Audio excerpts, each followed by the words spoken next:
Our next reader is Gary Hicks. What apparently is becoming the eve of World War III. Warmonger. I'll have to And Don't walk away. there's nothing much more to say than that, actually. Except for read a few poems. One poem I'm going to read is called Alcatraz, the view from Pier 39. And it's dedicated to a friend of mine and a hero of mine. Okay, it's called Alcatraz, the view from Pier 39. And it's dedicated to a friend of mine and who's one of my heroes, a fellow named Sobel who tried to stop this shit the last time around. The fog cleared at 7 in the evening. As between daylight and dusk stood the island in all of its awesome silence. From the shore, a view of a fortress surrounded by its many Pacific-bound currents. A fortress so bearing upon the eyesight, so impenetrable by the will, so awaiting the common fate of all such places. Alcatraz, Robben Island, Isle of Pines, Devils. Candidates all for museums depicting a time most obscene on our planet, or just for revolutionary spite, places where children can grow and learn assured of freedom.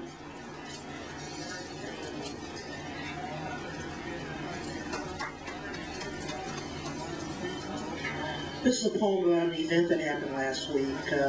For those of you who've been keeping track of the Central America Peace Plan and the way things have been moving around in this country, Napoleon Duarte, the president of El Salvador, visited Reagan last week, and they had some kind of a ceremony on the White House lawn where, among other things, he kissed the American flag. So this poem is called, appropriately enough, Napoleon Duarte Kisses Old Glory. Mr. Reagan, there have been so many times when people around the world have set fire to your ass. Allow me for a moment to walk over and kiss it.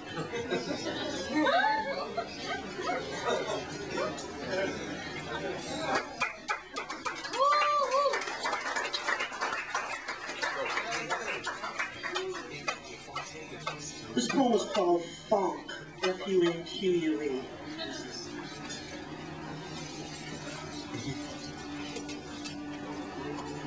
It's even worse. I couldn't get off a poem to save my life these past times. Neither Delbert and monk-like thought nor Ricardo in world-class corazon for all of us and rib-cracking to boot could move me to write anything new, though God knows much went through my head in these past months, these past days. Too much misplaced self-guilt about not caring enough, caring too much, and variations on all that. Perhaps even too much misplaced anger. Not enough for the deserving, too much for those loved, but who've taken themselves to catching the always departing on scheduled flights from reality. I who would blow such paper airplanes from the sky with verbal sands, know not when to send rescue crews. Strange my paralysis, strange my reflexes, strange the rhythms of my lack of heart.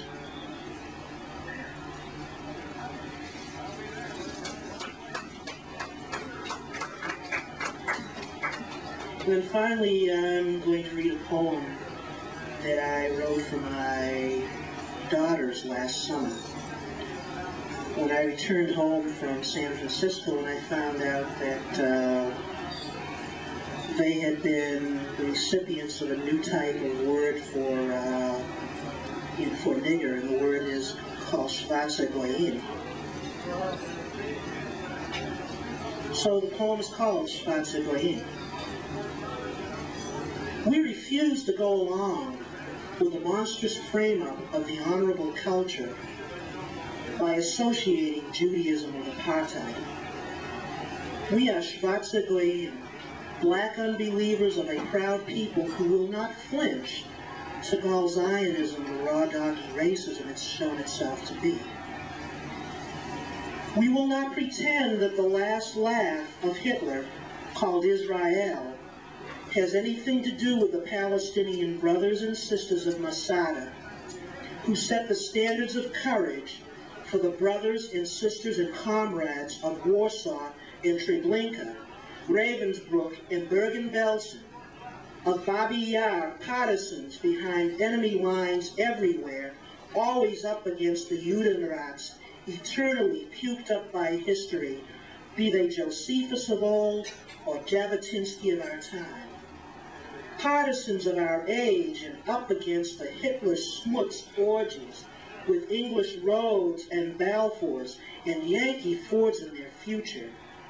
Zards and Pilsudskis always waiting on the side, cutting their pounds of flesh in such scandalous amounts that they needed a Shakespeare to create a Shylock, the better to blame the victim. We are the Schwarze Goyim, black unbelievers, a stripe in the rainbow of mention, the Semitic humanity of all colors under attack by the Huns of our time, be they flying the swastika, the Star of David, or the Stars and Stripes forever. And we were brought in chains to the wilderness of North America by others who took Judaism out to lunch in Jesus' name. And we have a claim in humanity's rabbinical courts against the pharaohs of our time and their Dathans, who always find ever new ways of telling us how life was so much better under the lash and the rack rather than in the wilderness testing what manner of people we are. We are the Schwarze Goyim, black unbelievers, seeing temples in need of restoration, churches in need of redemption, mosques needing new life in the midst of the cries of the dead, chanting through the epochs, never forgive, never forget, never again, ghostly wails of Jew and Russian, Gypsy and Congolese, Herero and Sioux, Vietnamese and Nicaraguan. We hear all these and more because, you see, we are the Schwarze Goyim, chosen by no god or nation, but you can safely believe that we count for all.